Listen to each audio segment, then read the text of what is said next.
Okay, this one is almost complete. The only thing is I just have one more page to fill, but I don't really know what to fill it with. So in the meantime, I've started this new one that is not nearly as filled, but getting there.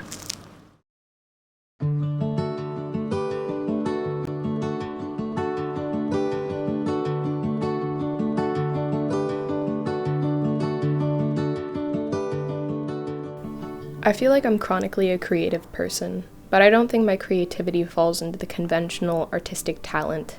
I can't illustrate or paint for shit, but I am an avid doodler.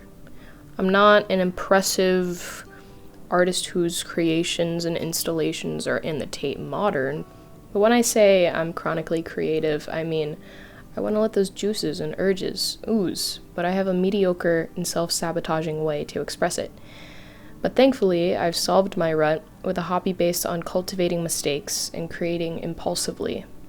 This thick wad of pages, sometimes I refer to it as my bitch brick, is my junk journal.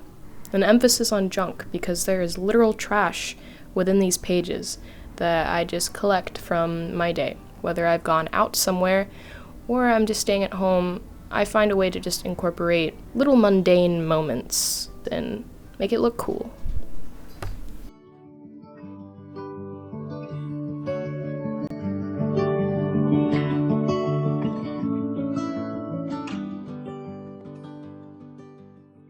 I use all sorts of crafts and supplies to decorate my journal.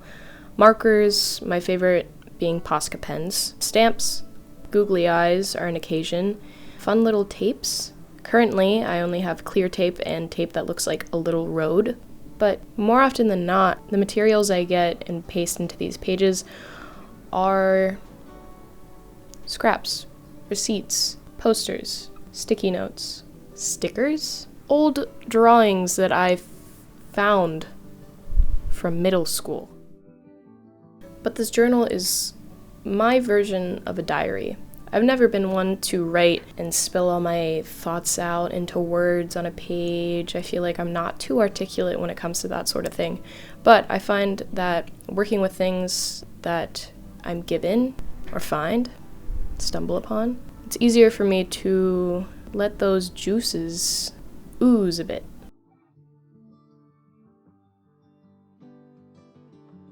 The nice thing about this journal is that I can look back on it and show people at whatever stage it's in. It doesn't have to be completely full for me to feel like, oh, I don't want to show anyone, it's not done.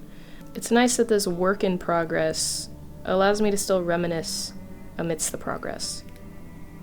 And it's nice that just even in a page or two, I can remember an entire day. Like in this page, I remember going to the strip district in Pittsburgh with my friends and getting a butternut squash.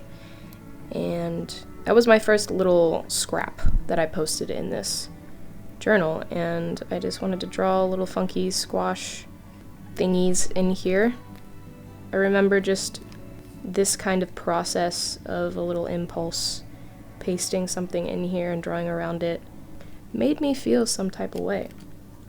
Here in these pages are some scraps that I ripped from a guidebook that I got whenever I visited the Victor Wynne Museum of Curiosities, Fine Art, and Natural History. It has like a taxidermy lion in a cage, a mer person, a lot of weird shit that I enjoy.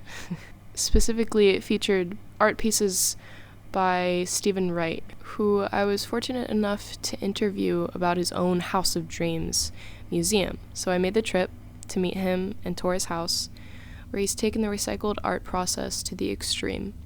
And I was surprised to find that there were a lot of commonalities between us.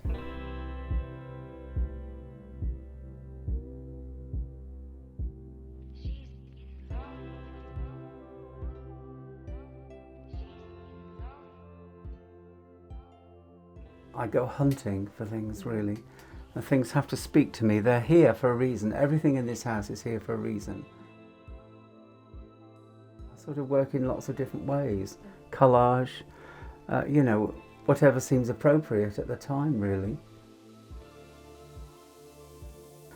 Instantaneous colour making.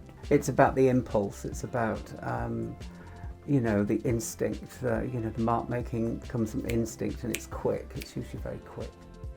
What does it aim to say? Different pieces of work say different things, I think.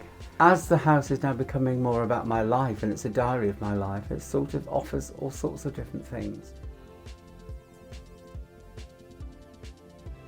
And it sort of says that you can do what you want with your life. You don't have to be in a box. I'm not in anybody's box. I don't intend to be. I told him that walking through his house was kind of like as if I was walking around my scrapbook. Okay, it's just like walking around your scrapbook. A little bit, but a lot more intricate and impressive. Oh, thank you, thank you. So then I asked him to take a look through my journal. Ooh, those are nice. Where are they from?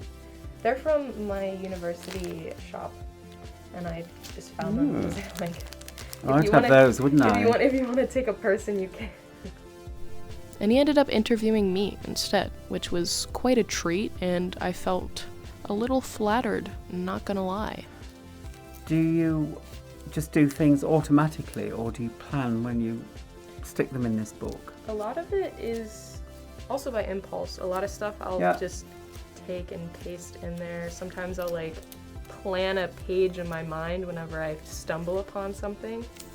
Great. I like the fact that this is so full. I think this is great. Yeah, thank you. Because it has a nice energy. Are you going to do another one? Yes, I actually have a second one that I'm starting. After he looked through my junk journal, he asked if he could write some names of artists that he's met that have similar processes, art styles, use recycled materials, and told me that I should check them out. It was very fulfilling.